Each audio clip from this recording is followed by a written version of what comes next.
Itu masalahnya saya berpikiran, oh berarti ini benar, Islam ini teroris, sepertinya nggak bisa. Akhirnya saya berhenti, saya tinggalkan, ini agama pembohong, agama teroris. Waktu itu bisa dibilang saya ada di titik yang bisa dibilang tak percaya agama.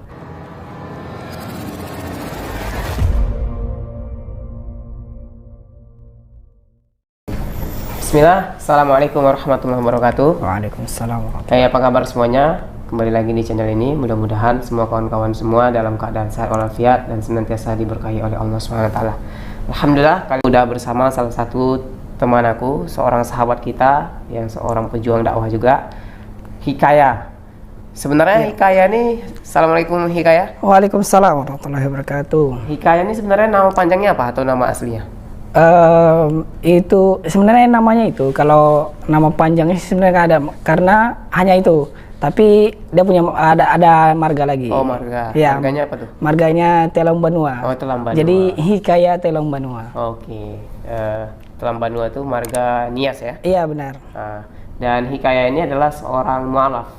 Mualafnya di tahun berapa tuh? Tahun 2018 akhir, tepatnya 7 Desember. 7 Desember 2018 di Masjid Raya An-Nur. Masjid Raya An-Nur Pekanbaru ya? Iya. Masya Allah. Berarti ini udah masuk tahun ketiga ya? Masuk tahun ketiga insya Allah. Alhamdulillah, ini ya sebuah kenikmatan lah. Ya, saya juga seorang mualaf, beliau juga seorang mualaf. Jadi kita pengen bincang-bincang dengan beliau Hikayah ini, karena beliau ini termasuk orang yang sangat aktif lah. Hitung-hitungan kan baru tahun ketiga ya. Tapi kayak kita, kalau saya sendiri sih termasuk orang yang sering ketemu Hikayah di majelis-majelis ilmu gitu. Karena di kajian-kajian atau di majelis kayak di majelis Sunan Mustafa dan lain sebagainya itu kayak termasuk orang yang sangat familiar gitu. Termasuk orang yang sangat familiar. Dulu sering ketemu cuman belum tahu nama gitu. Hanya sekedar muka familiar cuman belum tahu nama. Dan pertemuan pertama kita waktu yang di kajian Yayasan Pembina Mualaf yang di Serikandi. Iya. Itu waktu itu acaranya apa ya? KKN dari UIN ya? Iya benar. KKN ya, KKN daring UIN itu ya? Iya. Itu pertama kali kami ketemu sama Hikayah ini. Dan beliau ternyata aktif di Ikatan Remaja Masjid Agung An-Nur ya? Iya benar. Beliau aktif. Jadi saya karena sering ketemu juga di kajian-kajian jadi tertarik nih. Orang tua gimana? Udah mualaf atau masih belum? Insya Allah dalam proses masih belum. Nah, sama kita ya. Insya Allah berarti sama-sama banyak-banyak berdoa lah ya. Amin ya Allah, semoga aja istiqomah. Allah ijabah dan ya Allah berikan hidayah lah. Benar. Karena kita cuma bisa berusaha tapi hidayahnya milik Allah gitu. Iya benar. Nah, Hikayah berarti 2018 itu umur berapa tuh mualafnya? Saat itu di umur 21 tahun. 21 tahun. Sekarang 23. Ya benar. Alhamdulillah ini. Dan mudah-mudahan senantiasa ya umurnya diberkahi Allah ya. Amin. Nah, apa yang menjadi ya keinginan terbesar lah akhirnya memutuskan sebenarnya kalau kita bilang kembali ke fitrah kita ya. Ya benar. Karena fitrah kita ini kan sebagai seorang muslim. Apa alasan Hikayah sendiri sehingga memutuskan menjadi seorang muslim gitu? Apa alasannya sehingga itu menjadi titik balik kembali menjadi seorang muslim gitu? Baik. Bismillahirrahmanirrahim. Sebenarnya untuk berpikiran untuk kembali ke fitrah itu tidak ada. Nggak mau. Untuk Thank you. Kembali ke titik seperti yang Ustadz Sastra Iwan tadi bilang, titik kembali ke fitrah. Ke fitrah. Sebenarnya itu nggak ada kepikiran sama sekali. Masalah dulu bisa dibilang saya benci juga sama orang muslim sebenarnya. Iya.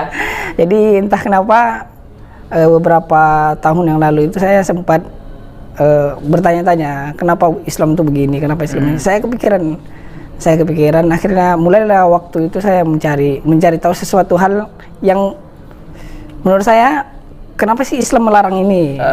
Mulai dari titik itu saya mulai mencari. Waktu itu kalau nggak salah tahun 2013 apa 14 atau 13 itu saya mulai penasaran untuk mencari kenapa sih Islam itu melarang sesuatu hal yang ibaratnya bisa dibilang familiar untuk orang Kristen, contohnya dilarang makan babi. Kenapa? Akhirnya saya mencari tahu Dan ternyata itu bukan hanya dilarang dalam dalam Islam ya, ternyata hanya itu dalam kekristenan kita sebelumnya itu dilarang juga dalam Alkitab. Akhirnya saya waktu mendapatkan ayat tersebut, saya langsung pulang. Waktu itu saya lagi kerja, saya pulang, saya bilang sama mama orang tua saya, yaitu mama waktu itu. Ma, ini gimana? Saya mendapatkan ini, kita dilarang makan babi ternyata. Akhirnya saya langsung spontan ngobrol sama mama. Ya jawaban mama saya waktu itu ya mau gimana lagi, kita udah dibesarkan dengan daging itu. Oh iya. Akhirnya saya terus jadi satu demi satu saya penasaran karena dapat saya cari tahu. Akhirnya saya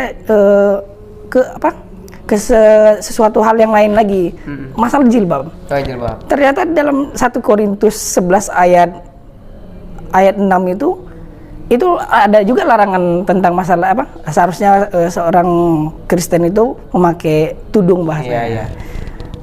Akhirnya saya terkejut. Saya kembali bertanya sama ibu saya waktu itu. Saya tanyakan lagi, "Mak, ini bagaimana? Seharusnya mama bukannya pakai tudung. Dan ini ancamannya lebih keras, ini dunia akhirat.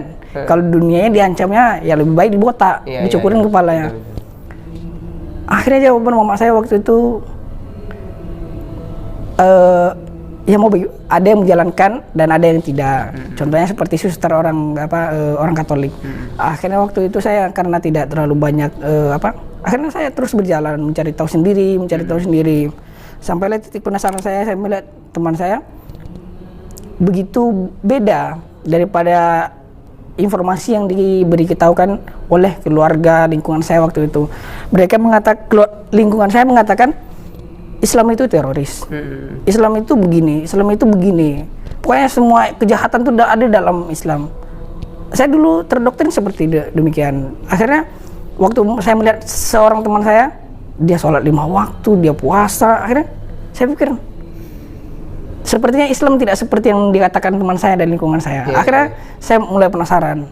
Saya ikut dia. Saya waktu itu waktu tahun-tahun pencarian itu saya ikut puasa. Jadi di bulan Ramadan itu saya udah puasa. Oh, udah pernah puasa. Saya udah puasa.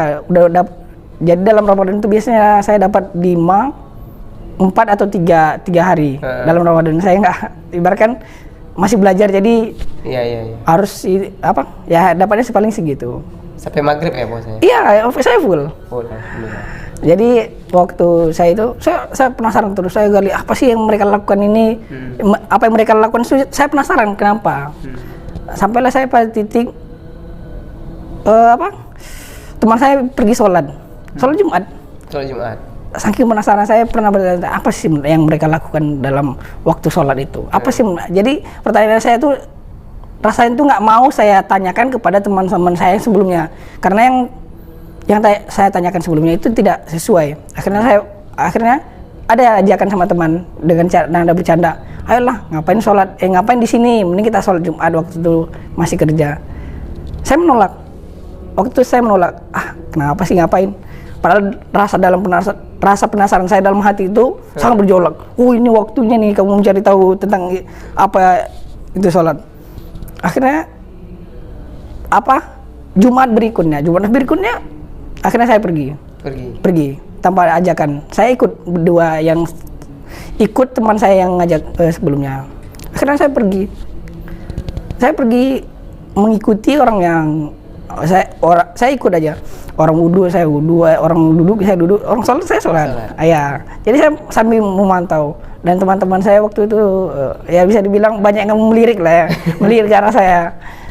Akhirnya waktu masuk sholat itu, kita sebelumnya kan kita tidak tahu ya apa aja yang akan terjadi di waktu sholat itu. Akhirnya saya waktu selesai Al-Fatihah dan waladhdallin amin, itu bisa dibilang suatu getaran yang bisa dibilang itu pertama kali yang saya dapatkan.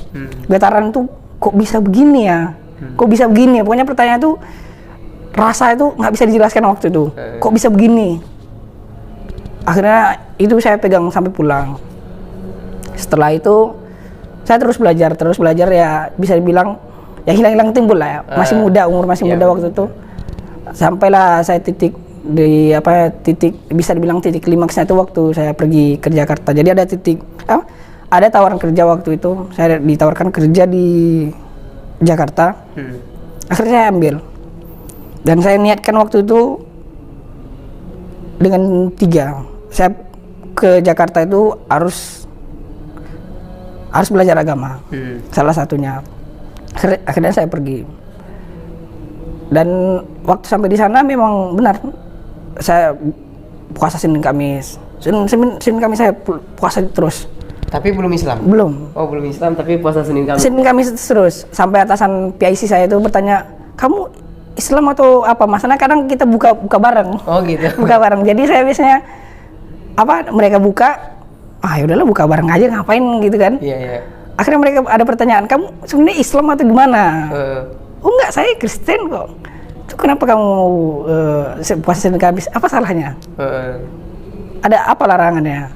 Akhirnya saya terus jalanin. Saya baca Quran terjemahan, bisa dibilang Quran terjemahan waktu itu saya urutkan. Dan waktu itu sampai di surat At-Taubah.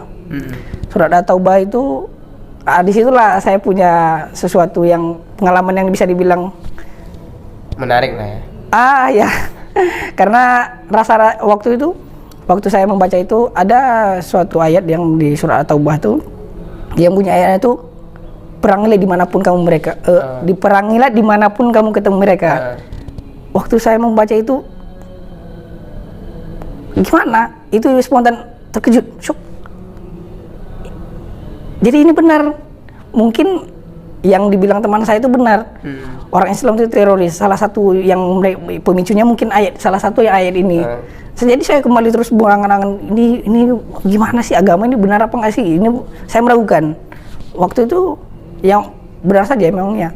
Saya meragukannya sampai saya meninggalkan Senin Kamis. Puasa Senin Kamis itu saya tinggalkan waktu itu. Masalahnya saya berpikiran, berarti ini benar. Islam ini teroris. Sepertinya nggak bisa. Akhirnya saya berhenti. Saya tinggalkan. Ini agama pembohong. Agama teroris. Waktu itu bisa dibilang saya ada di titik yang bisa dibilang tak percaya agama. Masalahnya waktu itu akhirnya saya kembali belajar ke Kristen karena saya udah terpikat dengan puasa. Puasa itu nikmat. Puasa itu bisa di waktu itu saya merasakan nikmat. Akhirnya saya cari, kayaknya Kristen punya puasa juga gitu. Akhirnya saya cari dan ternyata dalilnya di dalam Alkitab itu satu pun tidak ada. Tapi ada yang sebagian menerapkan katanya hari Sabtu. Tapi sebenarnya tak ada dalam dalilnya. Akhirnya saya baca Alkitab, tak ada dalilnya. Terus saya cari apa sih? Akhirnya mendapatkan banyak ayat kontradiksi. Yang satu bilang begini, yang satu bilang begini. Akhirnya saya berpikir, ini nggak bisa dipegang juga ternyata. Karena ini seperti agama bohong. Akhirnya waktu itu saya emang benar nggak percaya agama waktu itu. Akhirnya saya berpikir saya nggak percaya agama. Yang penting saya berbuat baik, saya berjalan sendiri. Nggak perlu percaya agama ini agama teroris, ini agama bohong. Saya tinggalkan dua-duanya. Dan benar saja emang waktu itu bisa dibilang berbeda dari sebelumnya. Rasanya tuh tangan tuh lebih ringan.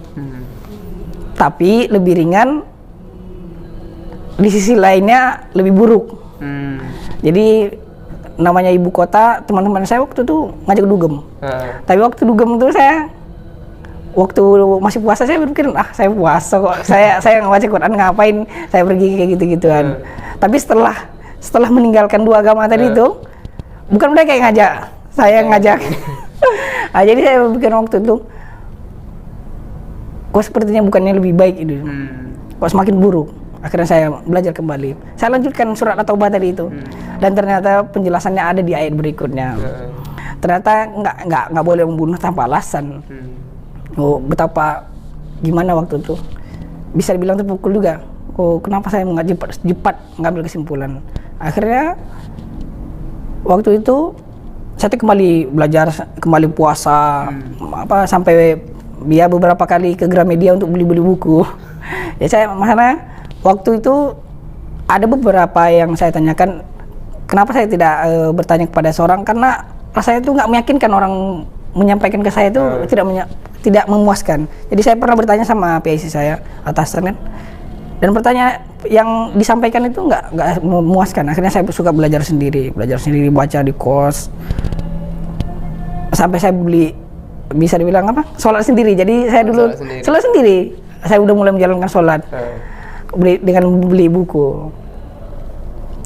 Akhirnya waktu saya putuskan itu, waktu sebenarnya bukan yang paling meyakinkan saya itu ini Al-Quran untuk menjadi Islam. Jadi di Alkitabnya itu yang meyakinkan saya kenapa saya harus menjadi Islam. Waktu itu saya baca, kita tahu Yesus itu adalah yang dianggap Tuhan oleh orang Kristen. Jadi saya penasaran, Yesus itu gimana? Saya penasaran. Akhirnya saya baca surat tentang Yesus itu, dan ternyata dia sebenarnya Islam. Kenapa saya bilang kayak gitu? Dengan suatu kesimpulan saya ambil. Yang pertama, dia itu di umur 8 hari disetan. Yang kedua, dia berdoa kepada Tuhannya itu dengan bersujud. Bunyinya dia maju beberapa langkah lalu bersujud berdoa kepada Tuhannya. Setelah mati, meninggal menurut kepercayaan orang Kristen ya, dia tuh dikafani. Jadi saya berpikir, di mana letak ajaran Kristennya di apa yang dibilang Kristen di sini? Ini semuanya 100% Islam yang melakukan itu. Iya. Terus ada satu ayat yang membuat saya waktu itu emang benar-benar berpikir, apa yang dimaksud Yesus? Ada di Yohanes 13 ayat 16. Apabila roh kebenaran itu datang, dia akan memimpin dan mengajari kamu segala sesuatu, karena dia tidak akan berkata-kata dari dirinya sendiri, melainkan dari Tuhannya. Saya berpikiran waktu itu, saya mulai penasaran, itu dia yang itu perkataan Yesus sendiri ya. Saya penasaran, itu siapa yang dimaksud? Siapa yang dimaksud dalam ayat itu? Dia akan memimpin dan mengajari kamu segala sesuatu. Setelah datangnya Yesus itu, siapa lagi yang akan datang? Dan bisa dibilang tidak ada yang memimpin setelah itu. Ya arahnya emang ke Nabi Muhammad. Jadi saya waktu itu terkejut. Akhirnya waktu itu emang saya dengan hasil-hasil yang saya bandingkan, saya baca, dan saya masih punya catatannya sampai sekarang. Jadi setiap apa ada yang bisa dibilang kontroversi atau apa saling apa tuh saya catat semua. Dan bukunya masih saya simpan itu di loker saya.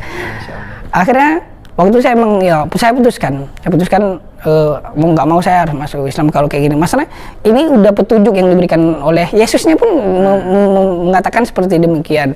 Akhirnya saya putuskan waktu itu emang ya udah saya tidak masuk Islam, tapi kembali kepada fitrah seperti yang bilang tadi. Karena pada awalnya kita emang fitrahnya adalah Islam.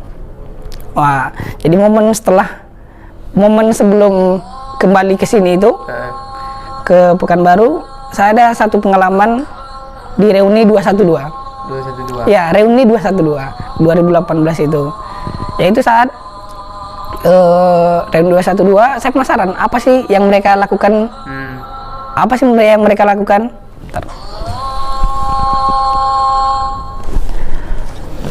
Apa sih yang dilakukan oleh orang Islam di reuni 21 ini? Kok sepertinya heboh sekali. Apalagi waktu itu mau dekat-dekat Pilpres ya. Jadi saya penasaran apa sih? Akhirnya saya pergi membuktikan sendiri. Saya pergi sendiri ke lapangan. Saya datang di sana, acaranya besok jam 10 malam saya udah datang di Monas. Datang keliling-keliling, ikut sholat tahajud, ikut sholat subuh. Akhirnya sampailah titik acara dimulai.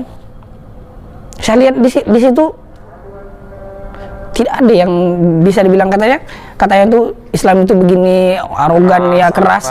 Di situ saya lihat jangankan orang tersakiti, sedangkan rumput aja tersakiti tidak ada waktu itu. Sampah berserakan aja.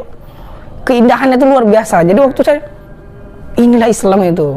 Oh begini Islam itu ya, indah luar biasa. Akhirnya saya waktu sholawatan bisa dibilang ada rasa yang tidak bisa dijelaskan waktu itu. Saya menangis sendiri. Ternyata Islam itu begini, ya Allah. Dari sekian juta orang begini, tidak ada satupun sampah yang berserakan. Tidak ada yang pohon diapakan. Semuanya damai. Akhirnya saya emang bersikeras waktu itu.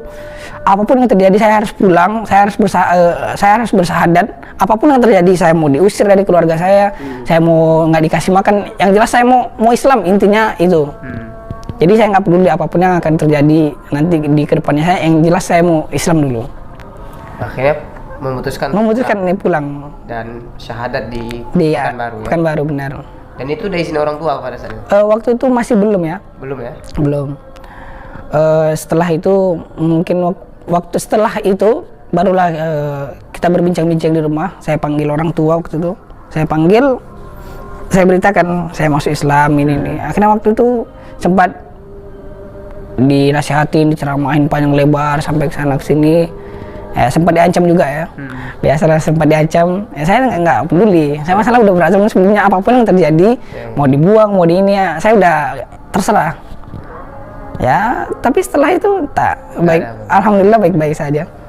Ini karena udah azan juga terakhir nih karena kita juga udah azan mungkin mau sholat asar nanti kan. Iya. Ini yang terakhir, apa makna Ramadan untuk Hikayah sendiri dan apa momen terbaik ketika Ramadan itu, ketika menghadapi Ramadan? Karena 2018 itu kan bulan 12 ya. Iya. Sekitar bulan 5 kalau nggak salah itu udah Ramadan. Iya, benar-benar. Nah, gimana perasaan ketika mendapatkan Ramadan pertama? Berarti ini kan baru 3 kali Ramadan ya? Dua ya? 2019, 2020. Iya, baru Ramadan ketiga. Ini baru ketiga. Tapi sebenarnya bisa bilang bukan Ramadan ketiga. Oh, sebelumnya ikut puasa ya? Iya. Jadi sebelumnya udah ikut puasa juga kan. Cuman kalau sebagai seorang muslim, iya, karena iya. kan jelas lebih spesial kan. Benar. Amalan yang kita laksanakan dan hal-hal yang kita lakukan itu kan bukan sekedar puasa sebenarnya gitu. Iya, benar. Gimana rasanya maknanya Ramadan untuk Hikayah sendiri dan apa sih makna Ramadan itu sendiri untuk Hikayah dan momen terbaiknya ketika Ramadan itu? Ya, Ramadan itu suatu hal ibadah yang bisa dibilang hanya didapatkan di Islam ya. Yang bisa dibilang kita bertemu keluarga. Ya, itu Ramadan sesuatu hal sebenarnya. Ramadan yang saya rasakan itu suatu hal yang tidak bisa dijelaskan, yang jelas indah, yang tidak akan didapatkan di tempat lain selain di Islam. Dan saya sempat menangis waktu itu, ya Allah,